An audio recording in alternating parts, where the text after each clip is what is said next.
What's up, folks? How y'all doing? Time for last minute betting with the Nutz. Sports Nuts. How in the heck do we wind up getting reversed there, Mike? Yeah, good question. Wow. Good question. Well, here, we'll just solo me. All right, let's just solo you. No, that ain't it. Wow. Yeah, hang Anyway. on. I'm posting here that we're live. All right. Anyway, welcome, folks. Monday Money, Sports Nuts, last minute betting, powered by OddsJam, the premier odds comparison company for sports bettors worldwide. And we're excited to be here tonight, even though there's not a lot going on. You want to know something nuts? What's up with this? I only got 10 NBA games. Let me switch sides. There, we'll switch sides. What'd you do? I removed myself and added myself back in. Okay.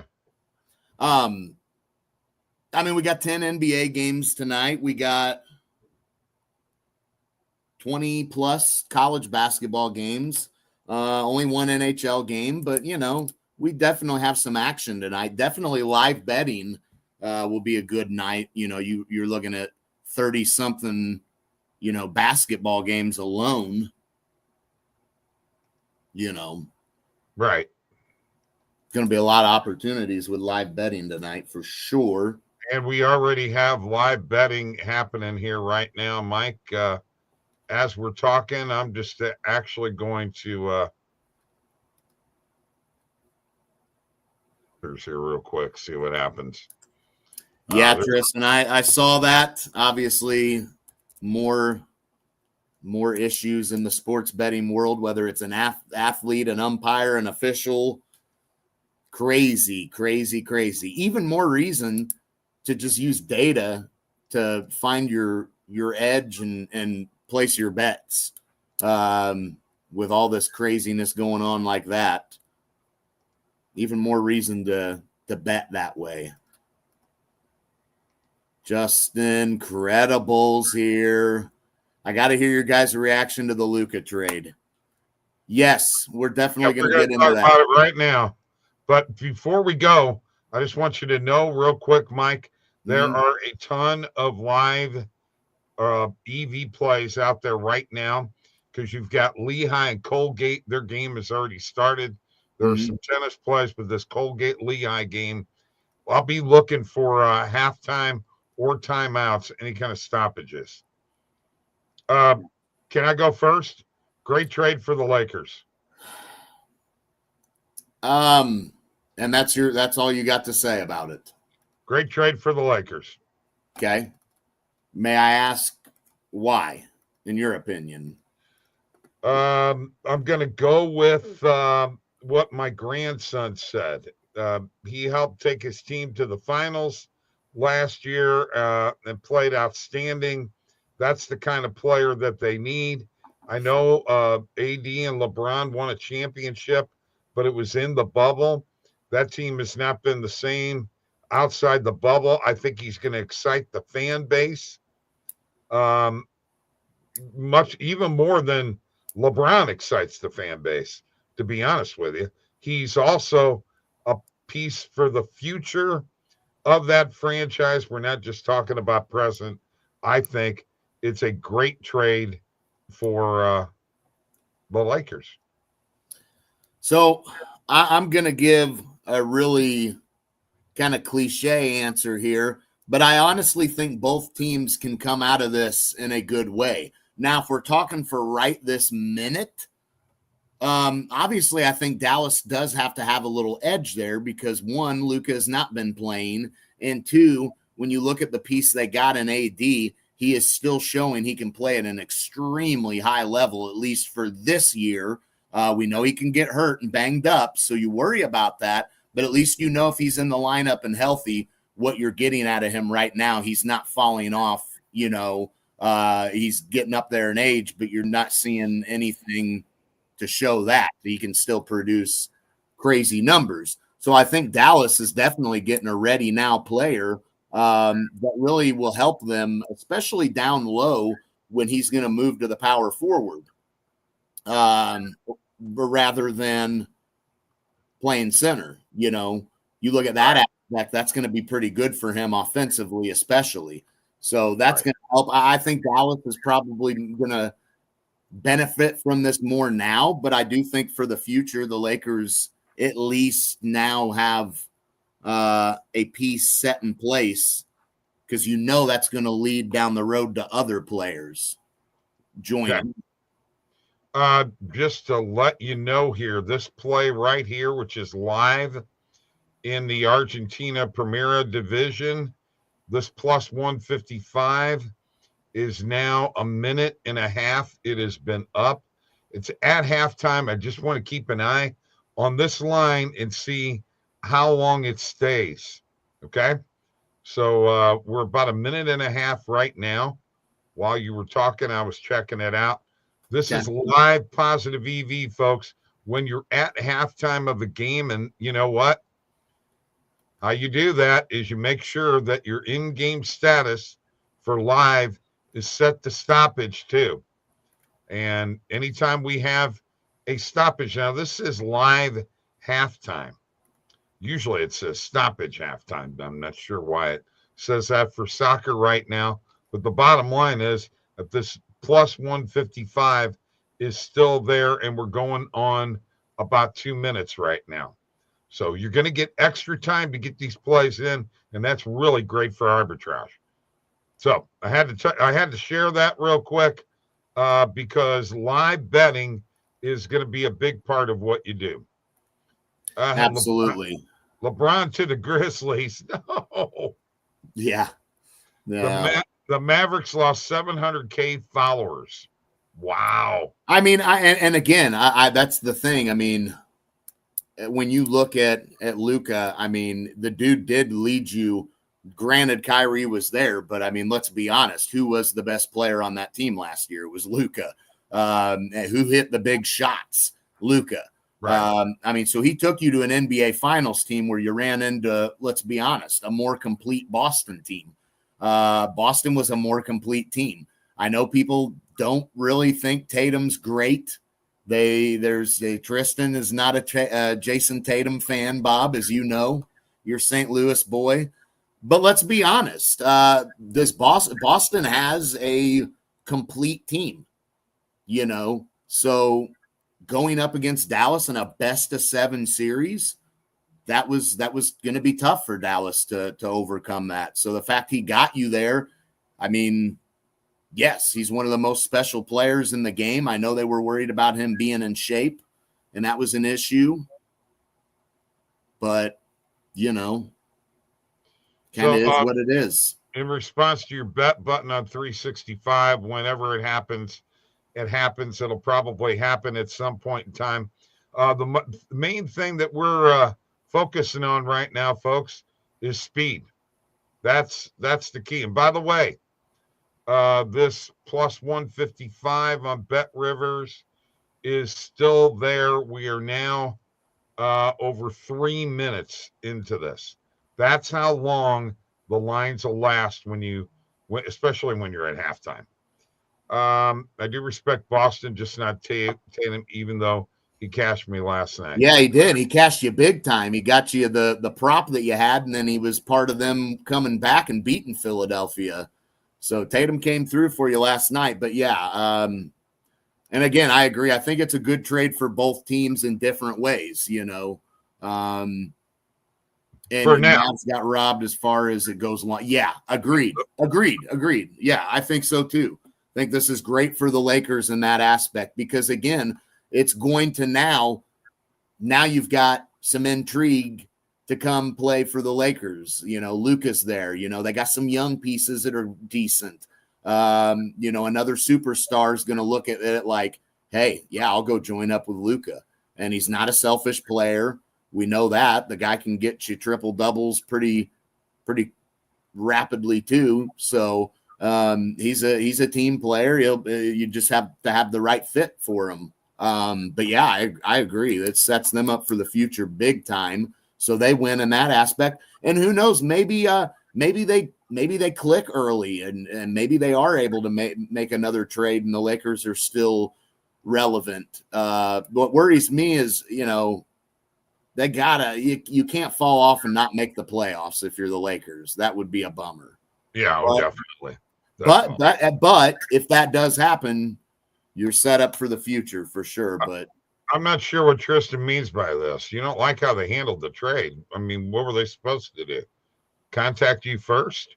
I mean, I no. I mean, it's well, Bob, why would you do that that's your franchise player and you just up and traded him in the middle of the night? Yeah. Practically. So? I mean, like, gosh. So maybe not in the middle of the night, but certainly late at night. I just want you to know that plus 155 is still there, Mike. We are actually moving into we're over 5 minutes for this play. Yeah. I mean, that's huge. That is absolutely huge. Absolutely. And there it is, right there. CA Union de Santa Fe over 0.5 at plus 155, and it is still at plus 155. I had a guy ask me the other day, he said, well, refresh.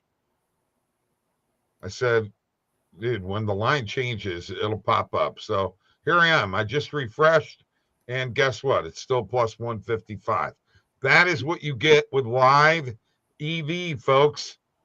Live arbitrage, live EV, and we'll look at some arbitrage plays here in a bit. I did, though, want to go to pre-match because there's a few things that I want to take a look at here real quick, if you don't mind, Mike. Yeah, go for it. I'm going to go and, go to my market, and let's get this at a 25 market width maximum, and let's see what we got here. All right. So the Bucks played last night. They wind up winning that game last night or not? No. Memphis ended up winning. Memphis ended up winning. Comfortably, too. Bucks, yeah, and Giannis was looking so good early. I tell you, a play that I do like here, I like Kansas -3 tonight. Yeah. I will take that. Yeah, they're coming off a loss, are they not? Yes. Yeah, they just lost to Baylor and a terrible loss too. That may be a really good play because they blew a 21. I think that's the largest blown lead in franchise history or something, maybe. Possibly. By the way, that's still a plus 155, Mike. We're into 7 minutes on this play. That's huge. That's huge. And you know what? I'm going to put it out there. 7 minutes on a live EV play. That's awesome. We'll even screenshot it. How's that? All right. Another play. Since the Bucks did play last night and lose, they're at OKC tonight. I like the under for first half team total under 52.5. And I actually like the under in this game, which I also saw a play on that down here at first half total points under 115.5. I'm going to double down on that. What do you think? Yeah, and is that the Milwaukee team total under you were talking about? Yeah. Under first half team total. Yeah, I'm on that too. Second night of a back-to-back, and is Giannis playing tonight? I don't know. That I have not seen. Yes, he is out. I will stay away from Bucks plus 14.5. That's not going to correlate very well. Last I've seen, he's out. I'll also take this Kansas -1.5. Gotcha. Little kind of ladder play there. And was that Kansas play that was on? I mean, I'm going to take a -1. I'm finding -1.5 on there. Yeah, Hard Rock is where both of those plays were at. Yes, I see that. I'm going to jump on those too because those are I do love Kansas tonight, and the value on them right now is pretty damn good. So I'm actually going to wind up with new rankings come out when? Tonight? They are. They are updated. I Yeah. got to show these real quick. All right, so we got Auburn, Duke, Alabama, Tennessee, Houston, top 5, Florida, Purdue, Iowa State moved down 5. Michigan State moved down a couple, and Texas A&M now enters into the top 10, followed by Marquette, St. John's, Texas Tech, Kentucky, and Mike, Missouri is now 15, followed by Kansas, Memphis, Maryland, UConn, Arizona, and finally Wisconsin, Mississippi State, Illinois, Michigan, and Ole Miss. Vanderbilt now out of the top 25. But yeah, the problem for Missouri right now is going to be these next 2 games. You know, you're at Tennessee, and then you are at home against A&M, but those are going to be 2 tough games, and I think we're going to really see what this team's made of in those 2 games. I think they're a really good basketball team. I don't know. I think obviously with any team, matchups is going to be a big thing for them. If they get the right first-round matchup, they will definitely win a tournament game, but it just depends on who they get, you know. They're definitely a good basketball team, though, man. I got to give them credit. Offensively, they're pretty good. They can shoot the 3 good. I mean, yeah, they're a good team, but we know they're probably going to fall to Tennessee. Right. You know, I think they lose to Tennessee. And then A&M at home, that's going to be a big one, because if they lose to Tennessee at Tennessee and then beat A&M at home, then they're okay. I think they're okay. They won't take any knock at all, and they could maybe stay even in the top 15 still. As long as they don't get blown out by Tennessee. Yeah, maybe. I don't know about that, because remember they got blown out by Auburn too.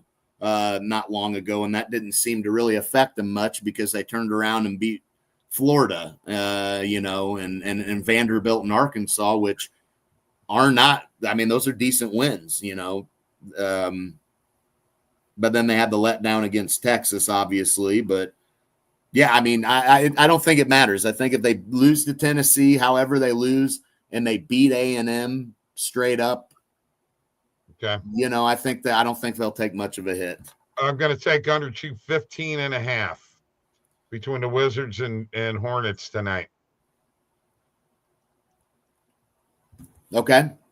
And okay. Also, this team total is really tempting for Atlanta against Detroit, because Detroit is an improved team. I'm going to take it. I actually like that play. Okay. You know, I'm not trying to get on the Detroit bandwagon, but, you know, I do like them. You know what? I'll take the under 216 too. I'll double down on it. There we go. I'm not hitting any more. Let me check this play here now. Mike, it's plus 155, and it's 13 minutes, bro. Yeah, I mean, some of them will stick around. You know, I mean, you're not going to get a ton like that, but well, yeah, let me tell you, when I put that post out the other day, now this was for both sides of an ARB. Okay, this is just for one side. All the guys, the ARB father and ARBologist, the hell said they've never seen a play last that long. Wow. Well, that may be true. You know, here we are, 14 minutes. So good stuff. Good stuff. Yeah, definitely. We will definitely put a post out on that and have people check out the show on YouTube, where you can subscribe, like, and subscribe. And there's also live chat is available too. Had Memphis +3 last night. Nice. Yeah, that cashed very easily. Yeah, I guess there was 1 point. I think Milwaukee had a little bit of a lead, nothing too crazy, but yeah, I mean, Jaren Jackson Jr. is it's a heck of a player, man. Hey, dude, it's It's His Super Bowl offense week. is so good now. It's Super Bowl week. It's Super Bowl week, man. We're less than a week away from the Super Bowl. That is, yes, it's Super Bowl week. That's right. And I haven't heard anything about any key injuries or anything yet. Have you? No, nothing that I've heard. We'll see what happens as the week goes on here, if anything happens, but yeah, I don't know. I could tell you that basically what they're doing right now, got a lot of did not participates in these practices. sure. Saquon, AJ Brown, Goddard, Devontae Smith, Gainwell, all these guys not. Zach Bond is he's a linebacker. He's got a groin injury. He might be the biggest concern that they have. Yeah. And of course, you got Goddard has that ankle injury. And Devontae Smith and AJ Brown has a couple of nagging injuries.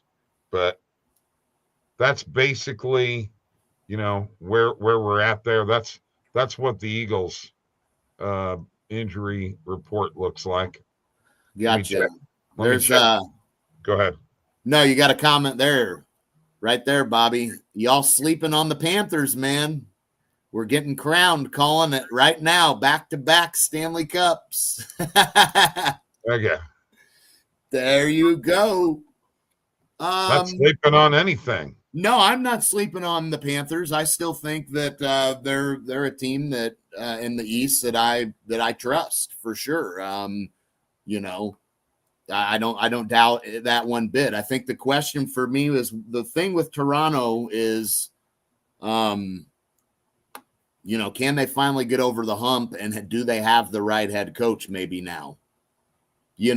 Who's proven, he's won a Stanley Cup.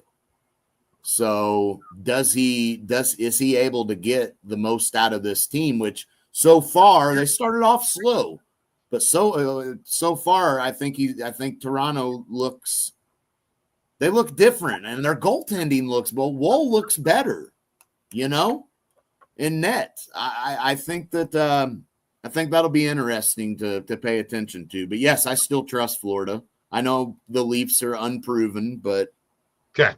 Can I get off of that for a second while I get to the injury report of the Chiefs? Yeah, I sure, got a question Bob. for you here. We'll get our injury update. All right. So we're looking at Brian Cook, Mahomes, Jawan Taylor, Jalen Watson, and Sky Moore. Sky Moore is doubtful to play in the game, but Mahomes, who's nursing an ankle injury, was full participation in both the last practices. So, it looks like the Chiefs are in better shape than what the Eagles are. It looks like the Eagles got a few more injuries. That injury list is pretty long for them. So, I guess my question is, I think the Chiefs may have an edge there. I think their players might be a little bit more fresh. All this downtime, I know it's the nurse injuries, but Mike, even Mahomes with a bad ankle is still participating. What do you think? Yeah, definitely. Definitely. And now we have a stoppage in the Colgate and Lehigh game at 9:21 left in the first half. So get in there, get on the platinum plan, folks. And you know what? You could call back-to-back Stanley Cups all you want. It's way, way too early to be calling the Stanley Cup, bro. Not with the Leafs and the Capitals. I mean, I'm sorry, but you better watch out for the Caps. Yeah, maybe. We'll see. We'll see. Yeah, I mean they're definitely gonna have to be dealt with at some point. I don't know. I mean, 34. I'm not sure. 34-11. Let's see who's got the most. I mean, that's the least amount of losses in the NHL, man. 34, no, I mean, I think they. I think 11 and 7. I don't know. I just look up and down their roster, and sometimes I think, man, are they as? I mean, I know they're good. They're clearly not. They're clearly a good team. But are they a playoff team that can go on a deep run? Are they a conference final team is what you're asking? I don't know about that. I think there's other teams I trust more. I still think I trust Carolina more. I still think I trust Florida more. I honestly, I do trust, even though it's Toronto and I know their history of choking and not getting the job done, but I think I trust Toronto maybe more. I really do. Because at some point, it's all going to happen for that team, I think. You saw the same thing with Edmonton. Now, there are some Quinn Hughes trade rumors. There are people out there that are worried that Vancouver's cleaning house, and that's crazy. I don't understand why they're doing that. I don't know. I don't know. There must be some issues somewhere. Something's going on. Yeah, they get rid of him, and then they turn around and get rid of Pedersen. They've already got rid of JT Miller. Kiss it goodbye. Well, guess what? Where Hughes is rumored to go to? Because he was a late scratch versus the Red Wings. Toronto.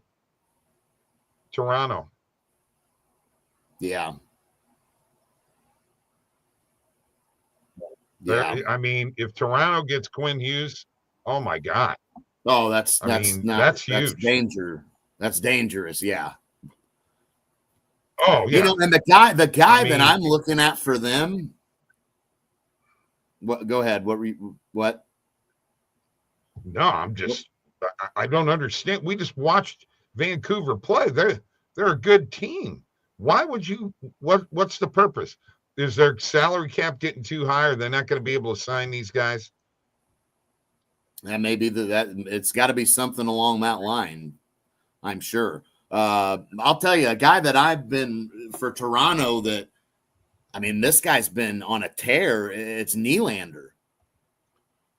He's got 30 goals.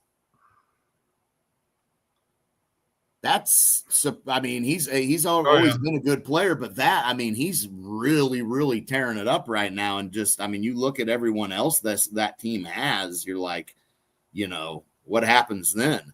I mean, Matthews has got 20 goals. I know he's been in and out of the lineup hurt, but Austin Matthews hasn't even, he's, not really doing a ton for him, for his caliber. I mean, just imagine when he gets hot, and then don't look past a guy like Max Pacioretty, man, veteran guy to have in the lineup. All right. So let's clear something up on the JT Miller trade. There was a rift between Miller and Pedersen. Miller's a real aggressive guy, aggressive leadership style. Pedersen kind of laid back, kind of reminds me of David Backes and Vladimir Tarasenko. Pedersen needs to toughen up, quite frankly, if he's going to play in the NHL. He wants to be just a goal scorer. He doesn't want to play a complete game. That's evidently this feud goes back 3 years. So they decided to get rid of him, but I don't think that Quinn Hughes is real happy with that trade. So that could be where we're going, man. I know everything is about the Panthers, man. Reinhardt. So does Sam Reinhardt, he says. Yeah, I mean, Look, yeah, I mean, they're the defending champs. I'm definitely not ruling them out. The only thing is it's really hard to win back-to-back Stanley Cups. And usually teams that do that, a lot of times they have some of the all-time greats on those teams. You know, the Mario Lemieux, the Sidney Crosbys, you know, the Red Wings of the world, the Yzermans, and, you know, I mean, it's hard to do. And I'm not saying Florida doesn't have some really good players, but I don't see anybody on their team currently that I consider an all-time great. Right. You know, I mean, but they're one of those teams that they have a lot of really good players though too. So it's not like they have bad players. I mean, trust me, Sam Reinhart's a hell of a player. No two ways about it. He's unbelievable, but Sam Reinhart is not going to be considered, you know, in the class of Sidney Crosby. Let's be real.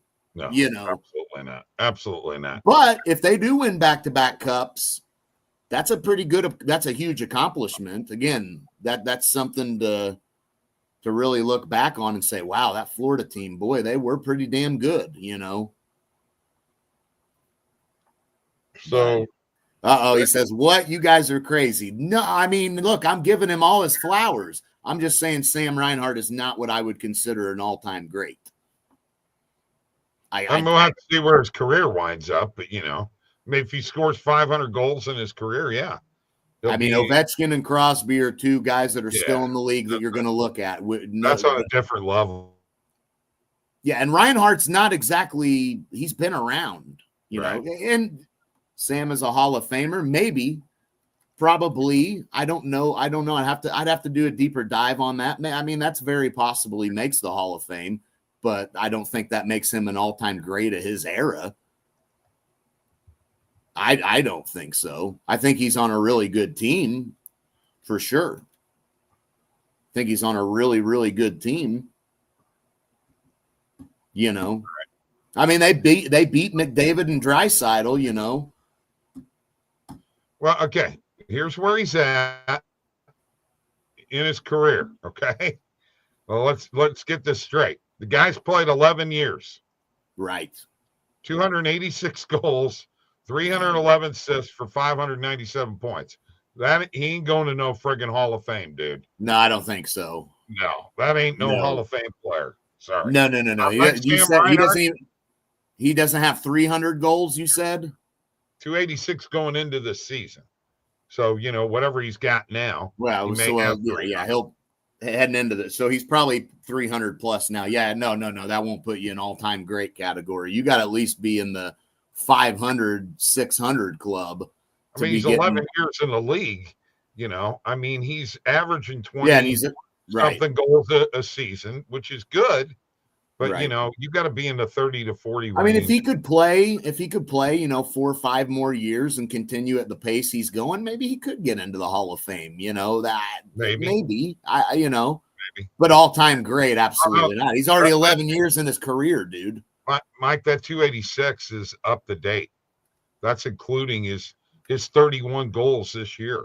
Okay. So, you know. Yeah. And he's playing, he's playing great. Had 57 last year, 31 this year, 31 2 years ago, 33 3 years ago. But the rest of his years are 23, 17, 25, 22, 22, 25. You know. Hard to maintain that goal scoring pace, man. That is tough. Yeah, absolutely. I realize that, and so did Alex Pietrangelo of the Blues. But you know, stuff happens. Yeah, I like him. I like Sam. He's a good player. No two ways about it. Absolutely. How many years has Austin Matthews played? I don't know. Let me look that up too. Yeah, see what 2016 was his first year. So hang on, hockeyreference.com. By the way, he has 20 goals this year, and that's with being injured. So he's in his 5th year, right? No, I'm sorry. He's 1, 2, 3, 4. He's paid. This is 9th year. This is his 9th year. And he has 301 goals, 689. Oh, no, I'm sorry. 388 goals, 301 assists for 689 points. Right. Big difference. So he's played 2 less years and is over 100 goals more. Exactly. Yeah. So that's there's just, again, that doesn't, there's no way you will, nobody is going to put him in an all-time great list. Now, he hit the game-winning goal. Look, that happens. There's players that aren't all-time greats that do something big in a championship game. Robert Horry hit some big shots. Nobody thinks Robert Horry's an all-time NBA legend. I mean, is he cracking anybody's top 10? No. Robert Horry's not cracking anybody's all-time top 10 list, but guess what? He sure hit some big shots in his career. Big Shot Rob was his nickname. So, I mean, that stuff happens, and you can still be a really good player. You know, again, Sam Reinhart's an excellent player right now, for sure. But he's 11 years in, and he doesn't even have 300 goals. That's never going to get you an all-time great. So he's at 88 in the last 2 years. Right. You know? All right. That does it for us, man. We got some EV plays in, had a 13-minute live EV line. Can't beat that, man. Can't beat that. Thanks for joining us. We'll be back tomorrow. Have a great night. Y'all take care. Peace and love. My Blues won last night.